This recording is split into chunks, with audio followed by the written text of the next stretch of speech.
एक तरफ ये चर्चा है कि बिहार चुनाव के बाद अगर नीतीश कुमार किन्हीं परिस्थितियों वश मुख्यमंत्री नहीं बने तो वो समर्थन वापस ले सकते हैं और फिर अपने मोल भाव कर सकते हैं कि भाई पीएम हमको बनाओ, ये लो समर्थन। चर्चा। दूसरी तरफ जगन मोहन रेड्डी खुद मीडिया के सामने आ गए और उन्होंने कहा कि हॉटलाइन से चंद्रबाबू नायडू और राहुल गांधी जुड़े हुए हैं। यानी कथित तौर पर जिन दो दलों को बीजेपी की बैसाखी कहा जाता है वो लोग खेला करने वाली हैं, ऐसी खबरें मीडिया में वायरल हैं। ये तो रही वायरल खबरें, लेकिन एनडीए के कुनबे का एक शख्स खेला करने में पूरी ईमानदारी, पूरी गंभीरता से जुटा है। उनका नाम है ओपी राजभर। अब ओपी राजभर ने ऐसा क्या कर दिया है ये जानेंगे अभिषेक उपाध्याय जी से। अभिषेक जी, क्या कर दिया ऐसा ओपी राजभर ने? देखिए, ओपी राजभर ने अभी कुछ नहीं किया है, लेकिन वो जिस रास्ते पर हैं ओपी राजभर, उस रास्ते पर कभी भी खेला हो सकता है। और ओपी राजभर की खूबी क्या है मधुर, कि बड़े ही अप्रत्याशित हैं वो, अप्रत्याशित।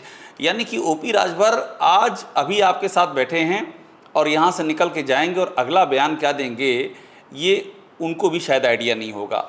वो तात्कालिक स्थितियों को देख करके तय कर लेते हैं आज मुझे ये करना है। और अभी जो हम जो बातें कर रहे हैं इसके पीछे बिहार का चुनाव है।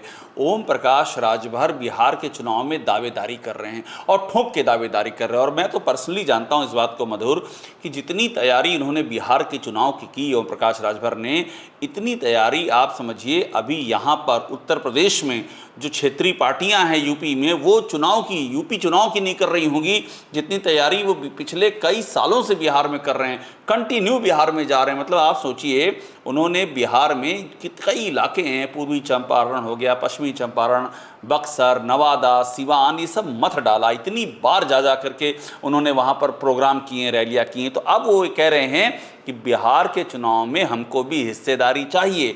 और ये ठोक के कह रहे हैं, और ये कह रहे हैं कि 30 सीटें दे दो वरना 150 सीटों पर लड़ेंगे। कितनी मांग रहे हैं? 30 सीटें। 30 सीट बिहार में? बिहार में तो उन्हें उत्तर प्रदेश में नहीं मिलती।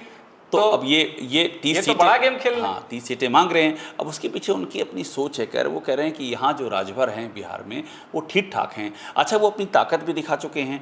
2024 नवंबर में जो उपचुनाव था 2 सीटों पर, रामगढ़ और तरारी में, वहाँ उन्होंने अपने उम्मीदवार खड़े कर दिए। और जब अपने उम्मीदवार खड़े कर दिए तो आलम ये हो गया कि उस समय जो वहाँ के उस समय की कंडीशन बता रहा हूँ आपको मैं, जो बिहार बीजेपी के अध्यक्ष दिलीप जायसवाल हैं, उन्होंने जेपी नड्डा को फ़ोन किया और जेपी नड्डा से उन्होंने रिक्वेस्ट की कि ओम प्रकाश राजभर से कहिए कि अपने उम्मीदवार हटा लें यहाँ से, वरना बीजेपी हार सकती है। नड्डा जी ने बात की ओम प्रकाश राजभर से और उसके बाद समझौता हुआ कि ठीक है हम हटा लेंगे, लेकिन इसके बदले में फलानी जगहों पर जब नॉमिनेशन होगा तो हमारी पार्टी का आदमी नॉमिनेट होगा। ये सब कह के उन्होंने वापस लिया। तो वो इस पर अड़े हुए हैं और वो, मैंने कहा ना, वो अप्रत्याशित हैं। उनका कोई ठिकाना नहीं। 2017 आप याद कीजिए, जब बीजेपी की पहली सरकार आई तो सरकार का हिस्सा थे। पूरे प्रचार में वो साथ खड़े थे, केशव प्रसाद मौर्य के साथ घूमते थे।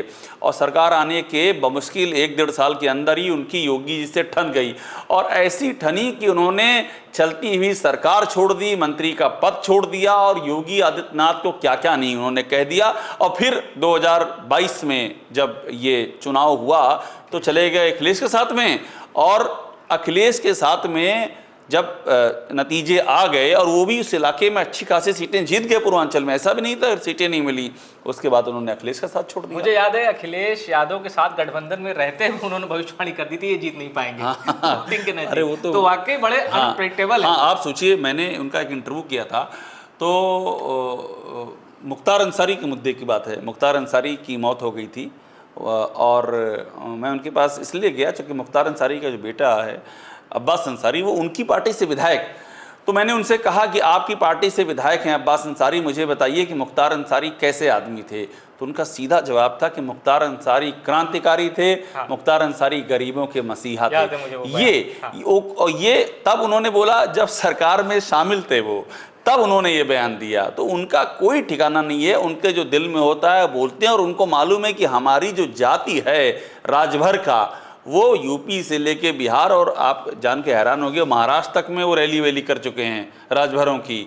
तो उनको जहाँ जहाँ राजभर हैं वहाँ वहाँ ओपी राजभर ने अपनी पकड़ बना रखी है। तो इसलिए वो कोई समझौता करने को तैयार नहीं है। तो अब अगर बिहार में ओपी राजभर जितनी सीटें मांग रहे हैं वो एकदम मान लीजिए कि उतनी तो नहीं मिल पाएंगी 30 सीटें, तो क्या फिर जेपी नड्डा या अमित शाह के पास फोन जाएगा, या इस बार आप राजभर को एनडीए से बाहर प्रत्याशी खड़े करते हुए देख रहे हैं बिहार में? देखिए, मुझे लग रहा है कि जो 30 सीटें वो मांग रहे हैं वो बेसिकली एनडीए में एंट्री के लिए मांग रहे हैं, कि वो बार्गेन हो जाता है। 30 सीटों से मामला 10 पे आ जाता है, मामला 5 पे आ जाता है, वो अलग इशू है। लेकिन अगर वो एनडीए अलायंस का हिस्सा हो जाते हैं तो उनके लिए कितनी बड़ी उपलब्धि है, आप सोचिए। ऐसा कौन दल है जो यूपी में भी एनडीए का हिस्सा है और बिहार में भी हिस्सा है? आप सोचिए। सबसे ये जो अनुप्रिया पटेल और आशीष पटेल की पार्टी अपना दल है, ये काम वो भी नहीं कर पाए हैं, ये काम निषाद पार्टी नहीं कर पाई। ये काम कौन कर पाया? बीजेपी जैसी टफ बार्गेनर पार्टी के साथ में अगर कोई छोटी सी रीजनल पार्टी, हालांकि राजभर जी सुनेंगे तो छोटी पार्टी पे एतराज़ करेंगे, उनका कहना है बड़ी पार्टी है और उसी रास्ते आप ही ने 3 राज्य बता दिए जहां वो रैली की। नहीं 3 नहीं, 3 तो मैंने बता दिए हैं। अभी राजभर जी होते तो साउथ तक है बता देते, और वो गए हैं ऐसी जगहों पर, वो गए भी हैं, ऐसा नहीं है कि नहीं गए हैं।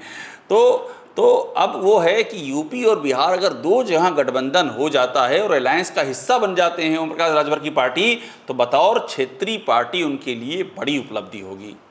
यानी जिस तरह मुकेश सहनी परेशान कर रहे हैं ना महागठबंधन को, ओम प्रकाश राजभर भी उसी रोल में है, एनडीए से कह रहे हैं कि भाई इतनी सीटें दो तो करेंगे। अच्छा, एक बार लौटते हैं उत्तर प्रदेश में। ओम प्रकाश राजभर जिस तरह से उत्तर प्रदेश की अभी ज्यादा उनका फोकस बिहार में है, एक बार बात करते हैं, क्या आपको कोई ऐसी संभावना दिखती है कि जिस तरह नीतीश कुमार, नायडू इनकी चर्चा है, ओम प्रकाश राजभर 2027 से पहले पाला बदल सकते हैं? एक ऐसा सवाल है जिस पर अक्सर चर्चा होती है और लोगों को लगता है कि भाई ये कहीं भी जा सकते हैं, तो ऐसी कुछ संभावना आप देखते हैं? क्योंकि आप ही ने कहा, और जो कि सर्वविदित सर्वमान्य है, अनप्रेडिक्टेबल है ओम प्रकाश राजभर। देखिए मधुर, मैं कई ज्योतिषियों को जानता हूं और कई ऐसे हैं जिन पर मैं यकीन भी करता हूं, लेकिन मेरा फिर भी मानना है कि ओम प्रकाश राजभर किधर जाएंगे ये कोई ज्योतिषी भी नहीं बता सकता है। इसकी कोई गारंटी नहीं वो किधर जाएंगे, मेरे ख्याल से उनको भी नहीं पता है वो किधर जाएंगे। बड़ा तात्कालिक फैसले लेते हैं, उनको जिस वक्त ये लग जाएगा कि उनके यहाँ पर सिचुएशन समीकरण उनके मुताबिक ठीक नहीं है और अगली जगह उनको फ़ायदा मिल रहा है, वो चुटकी बजेगी और वो पाला बदल लेंगे। इसीलिए ओम प्रकाश, आप देखिए उनकी तस्वीरें देखिए, उनको मिलना होता है प्रधानमंत्री से, प्रधानमंत्री उनको टाइम दे देते हैं। अपने बेटे अरविंद राजभर को लेकर वो पीएम से मिल लेते हैं। जब उनको मिलना होता है एचएम से, अमित शाह उनको बुला लेते हैं, उनको टाइम देते हैं, क्योंकि उनकी उपयोगिता भी पता है और उनका टेम्परामेंट भी पता है। और दिक्कत क्या है कि एक हर बार उनको प्लीज करना पड़ता है। हाँ, करना पड़ता है। और और खूबी उनकी ये है कि एक तो ये होता है कि भाई हमारी नहीं बनी, हम अलग हो गए, इतना रायता फैला देंगे अलग होने के बाद, वो इतनी बातें निकालेंगे और ऐसे ऐसे अटैक करेंगे कि सर पीटना पड़ जाएगा। आज देखिए अखिलेश यादव के साथ में उन्होंने 2022 में इलेक्शन लड़ा है ना। आज अखिलेश यादव को लेकर के उनके बयान सुनिए, ऐसा लगता है जैसे ब्रह्मोस लगा दी गई हो पाकिस्तान के बॉर्डर पर, एक के बाद एक विस्फोटक बयान। यहाँ तक वो और उनके बेटे यहाँ तक आ गए हैं कि यादवों को ओबीसी की लिस्ट से बाहर कर दो, ये यादव सबसे अधिक हिस्सा खा रहे हैं और ये हिस्सा तो मिलना चाहिए राजभरों को, निषादों को, कुर्मी को, शाक्य, कुशवाहा, सैनी, इन सबको मिलना चाहिए। तो ओम प्रकाश राजभर से इसलिए थोड़ा सा अलर्ट रहते हैं राजनीतिक दल कि ओम प्रकाश राजभर को अगर रखना है तो संभाल के रखना है। अगर हल्का सा भी ऐसा हुआ, अब आप सोचिए बीजेपी 2017 में जब ओम प्रकाश राजभर थे और 2022 में जब सरकार में वो लौटे, बहुत मतलब 2022 वाली सरकार में जब लौटे बहुत फ़र्क हो गया है। 2017 में उनको थोड़ा टेकन फॉर ग्रांटेड लिया जाता था, उनके मंत्रालय में प्रमुख सचिव कौन होगा वो सीएम ऑफिस से तय होता था। अब जरा कोई ले ले टेकन फॉर ग्रांटेड, अब तो एक एक अधिकारी उनके मंत्रालय का उनसे पूछ के दिया जाता है, ये ठीक है आपके लिए, हाँ ठीक है, जहाँ जो ट्रांसफ़र कर दें कोई उस पर एतराज़ नहीं करता है। मतलब फुल इतनी अथॉरिटी तो यूपी में दोनों डिप्टी सीएम एंजॉय नहीं कर रहे हैं, तो जितनी ओम प्रकाश राजभर कर रहे हैं। कहाँ से आया जब आप बीजेपी फुल मेजोरिटी, एक बार 300 पार फिर 250 पार, जब फुल मेजोरिटी बीजेपी एंजॉय कर रही है तो राजभर का इतना रुतबा या उनको हर बार प्लीज करना, ये जरा इसके पीछे समझाइए वजह। उसकी वजह ये है कि बीजेपी मेजॉरिटी तो एंजॉय कर रही है, लेकिन बीजेपी एक ऐसी पार्टी है कि जो वर्तमान में रहते हुए लगातार भविष्य की ओर देखती है, उसको ये देखना लगातार चेक करती है कि आने वाला वक्त कैसा है और वहाँ पर हमारे लिए एसेट कौन होगा। आप सोचिए, मैं वही आपसे कह रहा हूँ, 2022 में तो बीजेपी जीत गई थी ना, 17 में जीती, 22 में रिपीट कर गई, 255 सीटें एनडीए लेकर के आया। उसके बाद भी बीजेपी ने ओम प्रकाश राजभर को अपने खेमे में लिया, सिर्फ लिया ही नहीं बल्कि उनको बीजेपी ने कैबिनेट मंत्री बनाया, उनके बेटे को लोकसभा में टिकट दिया, ये सब किया। तो बीजेपी को अगर इस बात को हम देखें कंफर्टेबल है, तो बीजेपी को 2022 की जीत के बाद ओम प्रकाश राजभर को लेने की कोई ज़रूरत नहीं थी। बीजेपी के पास पर्याप्त बहुमत, ठीक ठाक बहुमत था, भर के बहुमत था, लेकिन इसके बाद ही बीजेपी ने ओम प्रकाश राजभर को लिया, क्योंकि 2022 के जो चुनाव के नतीजे थे उसमें जो पूर्वांचल की बेल्ट थी उसमें बड़ी सीटें साफ हो गई। 24 सामने था, 24 में जरूरत 24 सामने थी, तो 22 में ट्रेलर आ गया था कि राजभर को हटाने के बाद किस तरह से हारे हैं वो सामने आ गया था, तो इसलिए राजभर को लिया। और राजभर को अभी भी कल्टीवेट कर रही बीजेपी। देखिए 24 में, अब देखिए 24 में बीजेपी हार गई यूपी में, वो पूर्वांचल में साफ हो गया मामला। इसके बाद भी राजभर को बीजेपी नहीं छोड़ रही, क्योंकि ये देखिए अप्स एंड डाउन लगे रहते हैं। लेकिन नेता और पार्टी ये समझती है कि इस आदमी के पीछे का बेस क्या है, इस आदमी के पीछे इसका जो जाति समूह है वो एकजुट है या नहीं, और राजभरों का कोई दूसरा नेता है क्या। जैसे अनिल राजभर हैं, वो मंत्री हैं इसी योगी सरकार में, लेकिन ओम प्रकाश राजभर की तुलना में कौन अनिल राजभर, ये सवाल हो जाता है। तो सवाल यही है कि राजभर समुदाय एक बड़ा समुदाय है, उसका नेता कौन है। आज भी ओम प्रकाश राजभर हैं, इसलिए ये बीजेपी के लिए ये मजबूरी है, और मजबूरी इसलिए भी है क्योंकि वो भविष्य की राजनीति को देख करके पॉलिटिक्स करते हैं। और बिल्कुल, वरना 80 के दशक की वो कहानी आप सबको पता होगी, जब नरेंद्र मोदी ने और अमित शाह, इनकी जोड़ी ने जब बीजेपी को मजबूत करना शुरू किया, तो पहला जो इन्होंने ग्राउंड वर्क किया वो ये किया कि भाई प्रधानी के इलेक्शन में जो हारा हुआ कैंडिडेट है उनको जोड़ो अपने साथ, हम बीजेपी का विस्तार करेंगे। तो जो माइंडसेट इस लेवल का हो, एकदम जमीन पर जाने के लेवल तक का, तो वो ओपी राजभर की भी उपयोगिता उत्तर प्रदेश के चुनाव में समझता है। और इसी तरह जब अनुप्रिया पटेल किसी तरह अमित शाह से मिलने का समय मांग रही थी, मुलाकात नहीं हो पा रही, तब अमित शाह ने उनसे मुलाकात की, क्योंकि वो जानते थे कि कुर्मी वोट बैंक भी उत्तर प्रदेश में डिसाइडिंग फैक्टर रखता है। अब एक आखिरी सवाल और उसके बाद इस चर्चा को विराम देंगे। अभिषेक जी, एक सवाल अक्सर उठता है कि 2027 के विधानसभा चुनाव में तीसरी बड़ी पार्टी कौन सी होगी, इसको लेकर बड़ी बहस छिड़ती है। अभी मौजूदा वक्त में तो अपना दल है, क्या ओम प्रकाश राजभर अपना दल से वो कुर्सी छीन सकते हैं, भाई तीसरी सबसे बड़ी पार्टी बन सकती है सुभाषपा? देखिए, अभी चूँकि 17 में अभी माफ़ कीजिएगा 27 में अभी टाइम है, लेकिन ये सारा जो मुद्दा इस पर आता है कि जिन इलाकों में सुभाषपा सक्रिय है, जहाँ वो मजबूत है, वहाँ आज कंडीशन क्या है, वहाँ का जाति उभार क्या है। अभी आप देखिए, मैं एग्जांपल दूँ, वाराणसी में अभी छतौना में बवाल हो गया, वहाँ राजभर और ठाकुर आमने सामने आ गए, वीडियो वायरल हुआ। हाँ, और वहाँ पर ओम प्रकाश राजभर के लड़के मौके पर पहुँच गया, उन्होंने बाकायदा मोर्चा थाम लिया। तो ये सब चीज़ें चल रही हैं।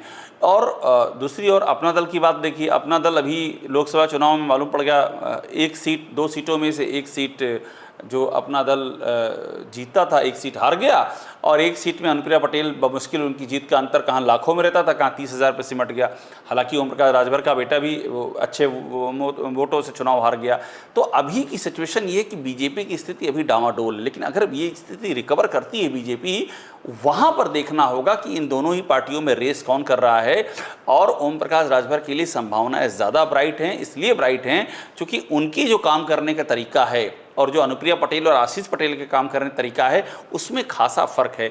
जिस तरह से वो कनेक्ट करते हैं अपने काडर के साथ में, आपको याद होगा कि पहन के चले जाना पीला गमछा, और थाने में कोई बोलेगा तो उसको जो है हौंक देना। वहाँ पर एक मोटरसाइकिल पर 4 आदमी जाएंगे, ओम प्रकाश राजभर कह रहा है, ये सब इंपावर करता है। अरे हमारा नेता तो एकदम तोप है। 70 के दशक में होते तो सलीम जावेद को बहुत चुनौती देते। हाँ, नहीं, अभी भी राम गोपाल वर्मा की नजर नहीं पड़ी है, और ना क्या प्रकार एक पिक्चर बन जाए ओम प्रकाश राजभर पर। क्या कैरेक्टर, बड़े दिलचस्प कैरेक्टर। हाँ, तो ये थी टॉप सीक्रेट पर ये चर्चा की बिहार में सुभाषपा जिस तरह से एक्टिव है, और 30 सीटें, जैसा कि आपने सुना, 30 सीटें मांग रही है। 243 असेंबली सीट में 30 सीटें मांग रही है। और ये भी आया है सुनने में कि 40 सीटों के प्रभाव वाले क्षेत्रों में वो रैली कर चुके हैं ओम प्रकाश राजभर।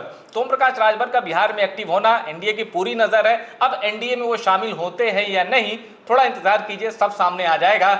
लेकिन ओम प्रकाश राजभर इस समय बूस्टअप, एकदम चार्ज है। उनको पता है कि उनकी कीमत अब भविष्य में बढ़ने वाली है।